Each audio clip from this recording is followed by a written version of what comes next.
कोफ्ते तो आपने बहुत ज़्यादा रेसिपी से बनाए हैं, लेकिन मेरी इस रेसिपी से अगर आपने कोफ्ते बना लिए तो आपके कोफ्ते बहुत ज़्यादा लज़ीज़ और मज़ेदार तैयार होंगे। खाने वाले अपना हाथ नहीं रोक पाएँगे। ये कोफ्ते इतने लज़ीज़ और मज़ेदार बन के तैयार होंगे।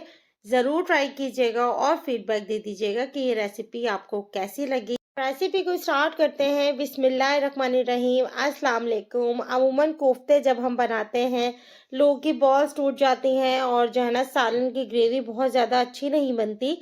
तो उसके लिए आज छोटी-छोटी टिप्स है मेरे पास, जो कि आप उसको फॉलो करेंगे तो आपके कोफ्ते कभी ख़राब नहीं होंगे। बहुत ही ज़बरदस्त, यम्मी, मज़ेदार से बनेंगे।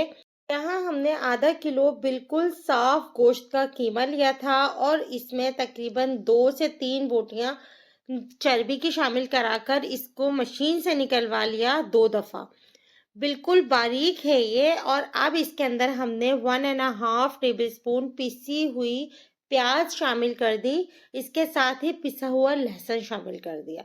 ये दोनों चीजें शामिल करने के बाद अब हमने इसमें हाफ टी स्पून भुना कुटा धनिया था वो ऐड किया। हाफ टी स्पून ही इसमें गरम मसाला ऐड कर दिया पिसा हुआ, और हाफ टी स्पून ही रेड चिली पाउडर डालकर बाकी जो है इसमें half tea spoon salt add कर दिया। ज़्यादा नमक इस वक्त हम यहाँ ऐड नहीं करेंगे। अगर हमने ज़्यादा नमक ऐड कर दिया तो सालन में नमक की क्वांटिटी बैलेंस करना मुश्किल हो जाएगा और नमक तेज़ हो जाएगा। तो ज़रा इस चीज़ का ख्याल रखते हुए डालिएगा। सारी चीज़ों को हमने किया मिक्स, और मिक्स करने के बाद अब हम इन सारी चीज़ों को डाल देंगे चॉपर में। चॉपर में थोड़ा सा चलाने के बाद ये हो जाएगा बिल्कुल परफेक्ट कीमा तैयार हमारा कोफ्तों के लिए। बिल्कुल बारीक कीमा आप चाहे मशीन से निकलवा लें, लेकिन जब तक आप चॉपर में नहीं डालते, बहुत ज़बरदस्त बॉल्स आपकी बनके तैयार नहीं होती। अब हम यहाँ डालेंगे पुदीने की कुछ पत्तियाँ। तकरीबन 10-12 के करीब पुदीने की पत्तियाँ थी, वो मैंने यहाँ ऐड कर दी, और ऐड करने के बाद चॉपर चला लिया। इतनी देर चॉपर चलाएंगे कि बस सारा कीमा एक साथ रोल होना शुरू हो जाए, एक साथ चॉप होना शुरू हो जाए। बस इस वक्त तक हम चलाएंगे। उसके बाद अब आप देखें ये एक जान हो गया, बिल्कुल रेडी है। अगर आपको लगे कि आपका कीमे में चिकनाई थोड़ी सी कम है तो इसी वक्त आप 1 टेबलस्पून ऑयल शामिल कर दीजिएगा। वैसे अगर मेरी रेसिपी से बनाएंगे तो ज़रूरत नहीं पड़ेगी। 1 कप के करीब चने जो थे उसको साफ कर पीस के मैंने रखा हुआ है यहाँ पर। इसमें तकरीबन मैंने आधा कप चने का पाउडर डाल दिया। चने का पाउडर हम बहुत ज़्यादा ऐड नहीं करेंगे। सबसे पहले आप आधा कप डालकर और बहुत अच्छे तरीके से कीमे को मिक्स कर लीजिएगा। जिस वक्त कीमा आपको खुद महसूस होना शुरू हो जाएगा, बाइंड होना शुरू हो गया, बॉल्स आराम से बननी शुरू हो गई तो ठीक है। और अगर आपको लग रहा है कि भाई बॉल जो है वो थोड़ी सी मसला कर रहा है बनने में, तो आप चेक कर लें। देखिए इस तरह से बॉल्स को आप चेक करेंगे ना, आपको खुद अंदाजा हो जाएगा कि देखिए मेरी बॉल्स जो है बन तो रही है लेकिन हल्की खुली खुली सी हैं। तो मैंने क्या किया, इसमें सिर्फ 2 टेबलस्पून मजीद ये जो चने का पाउडर बना के रखा हुआ था ऐड करके मिक्स कर लिया। अब हम बॉल्स बनाएंगे तो हमारी परफेक्ट बॉल बनेंगी। इसका मतलब यह है कि इस रेसिपी में तकरीबन आधा कप और मजीद 2 टेबलस्पून चने का पाउडर ऐड किया था, जो बिल्कुल परफेक्ट रहा। आप भी इसी तरीके से ऐड कीजिएगा। ये देखें बिल्कुल कीमा अच्छे से मिक्स हो गया, बिल्कुल रेडी है। अब हम इसकी बॉल्स बनानी शुरू करेंगे। बॉल्स बनाने के लिए बस कुछ नहीं करना, जो जिस साइज की आपने बॉल बनानी है उस साइज में कीमा लेकर और उसको अच्छे तरीके से दोनों हथौलियों की मदद से दबा दबा कर हमने इस वक्त बना लेनी है। बस ये ख्याल रखिएगा कि कोई क्रैक ऊपर ना हो। अगर क्रैक होगा तो आपके कोफ्ते लाजमी वहीं से फट जाएंगे। बस इस चीज़ का ख्याल रखते हुए बॉल्स बनाएंगे। काफ़ी सॉफ्ट होता है ये। अगर आपका कीमा सख्त हो तो इसमें थोड़ा सा प्याज का जो पेस्ट है वो और शामिल कर लीजिएगा, तो थोड़ा सॉफ्ट हो जाएगा। जितना ये सॉफ्ट होगा ना आपके कोफ्ते उतने ही अच्छे बनेंगे। ये देखिए सारे कोफ्ते मैंने बना लिए हैं। अब हम चलते हैं इसकी ग्रेवी की तरफ। इसकी ग्रेवी भी बड़ी शानदार बनके तैयार होती है। इसकी ग्रेवी जो है आपको सोंधी सोंधी बनाने के लिए लोहे की कढ़ाई इस्तेमाल करनी पड़ेगी। लोहे की पतीली या लोहे की कढ़ाई।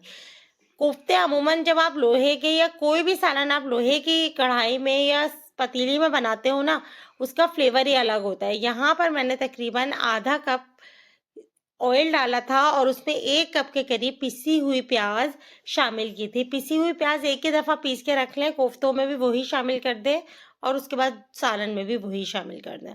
1 कप में ये दोनों काम हो जाएंगे। इसके साथ ही मैंने 2 बड़े साइज़ के टमाटर पीस के रखे हुए थे, वो ऐड कर दिए। दोनों चीज़ों को अब हम पकाना शुरू करेंगे। लोहे की कढ़ाई में ही बनाने की कोशिश कीजिएगा, उससे क्या होगा, सालन में बहुत सोंधापन आता है और इसका फ्लेवर बहुत ज़बरदस्त होता है। तो कोशिश ये कीजिएगा कि लोहे की कढ़ाई में बनाएं, वैसे आपकी मर्ज़ी, आप किसी भी कढ़ाई में बनाएं। 1 टीस्पून सॉल्ट ऐड करी हूँ, इसके साथ ही हाफ टी स्पून हल्दी डाल दी। हल्दी डालने के बाद यहाँ पर जो मैं मिर्च इस्तेमाल कर रही हूँ वो पिसी हुई कश्मीरी लाल मिर्च इस्तेमाल कर रही हूँ। पिसी हुई कश्मीरी लाल मिर्च से फ़ायदा ये होता है कि आपका जो रोगन है ना, उसका जो कलर होता है वो बहुत ज़बरदस्त आता है। तो आप कोशिश ये कीजिएगा कि पिसी हुई कश्मीरी लाल मिर्च यूज़ करें। इसके साथ ही अब हम यहाँ इस्तेमाल कर रहे हैं 2 टेबलस्पून के करीब ginger garlic paste. Ginger garlic paste डालने के बाद अब हम इसको चलाएंगे, उस वक्त तक पकाएंगे जब तक सारे मसालों की खुशबू आनी ना शुरू हो जाए। चैनल पर न्यू हो तो सब्सक्राइब ज़रूर कीजिएगा और बेल का बटन ज़रूर प्रेस कीजिएगा ताकि आने वाली तमाम मेरी रेसिपीज़ आप तक पहुँचे। और अगर आपने पहले से सब्सक्राइब किया हुआ है तो बहुत शुक्रिया। अब हम यहाँ पे क्या करेंगे, मेरे पास है तकरीबन आधा कप दही। अब हम दही इस्तेमाल करेंगे। जैसे ही हमारा सारा मसाला भुन गया और मसाले की खुशबू आनी शुरू हो गई और ऑयल सेपरेट हो गया तो हमने इसमें डाल दिया दही। अब हम हल्के हाथों से इसको मुस्तकिल चलाते रहेंगे, उस वक्त तक पकाएंगे जब तक दही का सारा पानी खुश्क नहीं हो जाता और दही भी सारे मसालों में मिक्स नहीं हो जाता। बस उस वक्त तक हम पकाएंगे, भूनते रहेंगे उस वक्त तक। ये देखें कितनी गाढ़ी इस वक्त हमारी ग्रेवी बनके तैयार हुई है और ऑयल भी सारा ऊपर आने लगा। अब हम भुना कुटा धनिया था मेरे पास, मैंने वो ऐड किया। ये ऐड करने के बाद इसमें तकरीबन जायफल जावित्री थी 1 चुटकी के करीब मैंने पिसी हुई, वो ऐड कर दी। और ये ऐड करने के बाद अब हम मिक्स करेंगे। इतनी ज़बरदस्त खुशबू आ रही है जायफल जावित्री की कि लास्ट में आप इस्तेमाल कीजिएगा ताकि इसकी खुशबू बहुत इन्हेंस होके आए। अब हमने क्या करना है कि इसको मज़ीद पकाना है उस वक्त तक जब तक सारा ऑयल इसका सेपरेट नहीं हो जाता। अब क्या करना है, आप देखें कितना गाढ़ा है, कितना ज़्यादा गाढ़ा है शोरबा है। तो इसमें मैंने पूरा 1 कप के करीब पानी ऐड किया। पानी ऐड करने के बाद अब हम इसे मिक्स करेंगे। 1 कप पानी से ये इतनी ग्रेवी इस वक्त है कि अगर हम सर्व करें तो ये परफेक्ट ग्रेवी है। अब हमने इसके बॉईल का वेट किया। जैसे ही इसमें उबाल आना शुरू हो गया हमने कोफ्ते ऐड करने शुरू कर दिए। कोफ्ते जिस वक्त आप ऐड करें हाथों से दोबारा से शेप गोल गोल करके और फिर ऐड कीजिएगा। सारे कोफ्ते आपने ऐड कर दिए और ऐड करने के बाद इसको बिल्कुल हल्के हाथों से आप चला लीजिएगा।